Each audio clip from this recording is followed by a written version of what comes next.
rekomendang laro, lalo na sa ating mga senior dahil pampatalas daw ng utak. Yan ang Mahjong na sa isang bayan ng Negros, ginawang bahagi ng kanilang fiesta. Umaalingaw-ngaw sa auditorium na ito sa Pulupandan, Negros Occidental ang pamilyar na ingay ng mga hinahalo-halong tiles sa mesa. Ang paboritong libangan ng mga lolo't lola natin noon na nagbabalik ngayon. Chow! Pong! Kong! Mahjong! Welcome sa kanilang first ever Mahjong Open. Sino kaya ang totodas? Bago nyo pa raw sila ikanta o isumbong sa mga pulis, gusto lang nilang linawin na ang kanilang pamahjong tournament hindi raw sugal. Wala raw kasi ritong taya o pusta. Pero ang players may paglalaban ng premyo mula sa kanilang LGU na siya raw organizer ng palaro bilang bahagi ito ng pagdiriwang ng kanilang fiesta. Under the illegal gambling law, it should not be allowed. Special occasions with authority and permission and the proper coordination, like the tournament and celebration of the fiesta, it was allowed. 5 grupo ng players na may tig-4 na miyembro ang pumasa. Sa bawat grupo, isa ang tatanghaling panalo at mag-uuwi ng 2,000 pesos. Ang Mahjong nilalaro ng 4 na manlalaro gamit ang 144 tiles na may iba't ibang simbolo at numero. Every player, gagawa sila ng kanilang wall para every player mayroon silang 16 tiles. Ang layunin, makabuo ng kombinasyon ng 3 sets at isang pares. Mayroon kang set. Example be 1, 2, 3. Then you have another set. Mayroon kang 6, 7, 8. Mayroong bamboo, mayroong balls, mayroong character. Ang mga set maaring pong o 3 magkakaparehong tiles, chow o sunod-sunod na numero sa iisang suit at kang o kong o 4 na magkakaparehong tiles. Sa bawat ikot, kukuha at magtatapon ng tiles ang mga manlalaro hanggang sa may makabuo ng kompletong kombinasyon at makapagdeklara ng mahjong o todas. Sa 5 grupo, nasa mesa raw na ito ang spotlight. Dito kasi nakaupo ang pinakamatandang mahjongera sa Pulupandan, ang binansagang The Grand Matriarch. Ang 89 anyos na si Lola Emma. Ang ako nga naluyagan, Mahjong. Dahil natawag na nga, ligla nga kuan mo, ng kalipayan mo. Ang pagmamahjong, bahagi raw ng kanilang family tradition. The age of grade 6, kaupag ko mga pakisahan ko, mga parents ko, nagugwang kami sa Mahjong tuon. Kung ang iba, tahimik at focused pag naglalaro, kabaliktaran daw si Lola Emma. Ciao! Ciao, ciao, King. Ginadyo ko na sila. Masansa nga, ay, ako nga, nyukir, 3 kabilog ko. Pati kayo wala gani. Pero wag daw siyang pakampante. Ang barangay health worker kasing si Fen, hindi raw siya pagbibigyan kahit senior na siya. Si Fen, nagmula raw sa pamilya ng mga mahjongero at mahjongera. Minsan, pinapaupo ako ng isang tita ko sa gilid niya. Dapat daw ako matuto para pag may mga event, mananalo ako. Siyempre, ililibre ko yung mga friends ko. Sa unang ikot, si Fen ang unang nakabuo at nanalo. Oh, Pero ang lola nyo, tila inaalat. Hindi pa rin siya nakakapuntos. Sa ikalawang ikot kasi, ang pinakabata sa mesa na si Gilbert naman ang tumodas. 1 ball.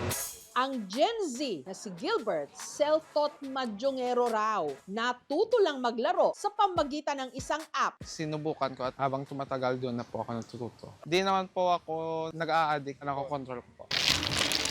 Pero ang hadlang daw sa pangarap niyang ito, si Marites na siya namang namuro sa mga sumunod na ikot. Lagi akong pumunta sa mga lamay, tinatawag kami na mag-mahjong.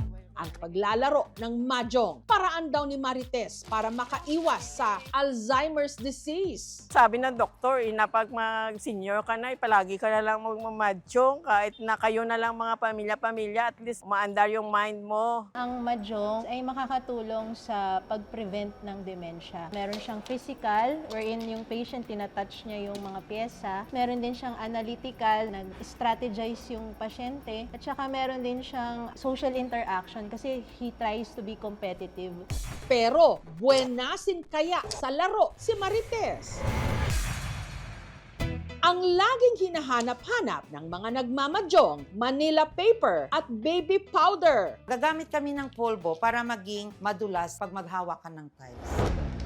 Pero ang mag-aamang Oliver, Adonis at Ivy mula Mandaluyong, hindi na raw kailangan ito.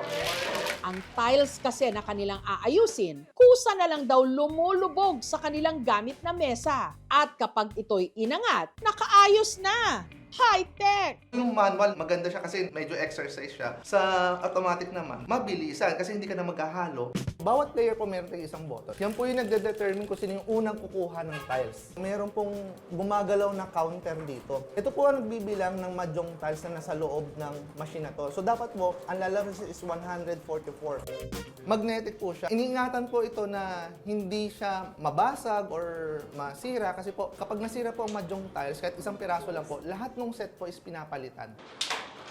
Sulit na sulit siya kasi marami rin kami napapasayang ibang tao.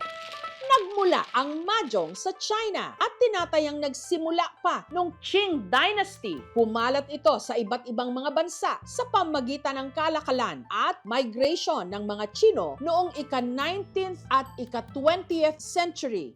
Sa Pilipinas, ipinakilala ito ng mga Chinong nanirahan sa mga komunidad gaya ng Binondo at kalaunan, naging bahagi na rin ng lokal na kultura at mga pagtitipon. The game itself is very interesting. More interesting than the cards. It's something unique.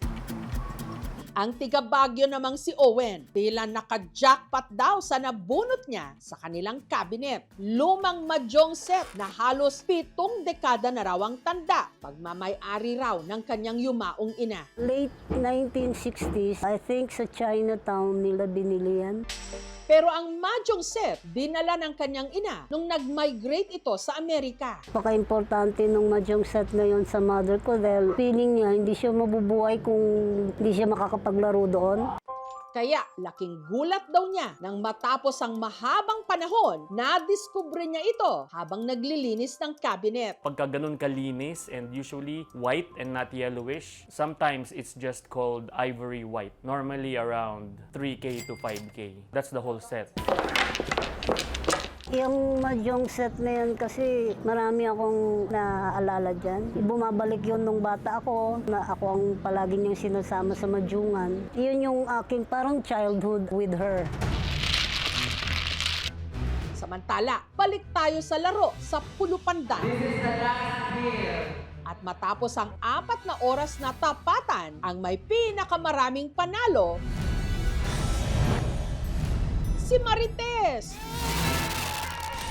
Siya ang mag-uuwi ng 2,000 pesos. Masaya ako. Share ko sa mga friends ko. Ayun ang panalaunan ko ngayong gabi.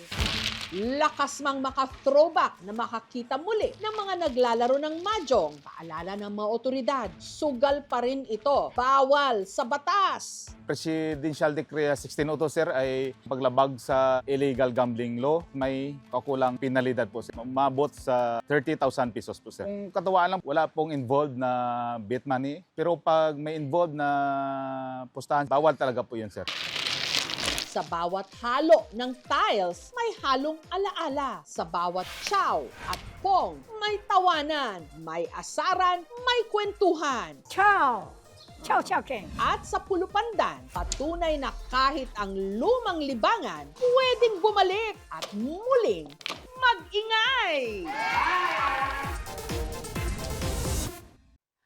Thank you for watching, mga kapuso. Kung nagustuhan niyo po ang videong ito, subscribe na sa GMA Public Affairs YouTube channel.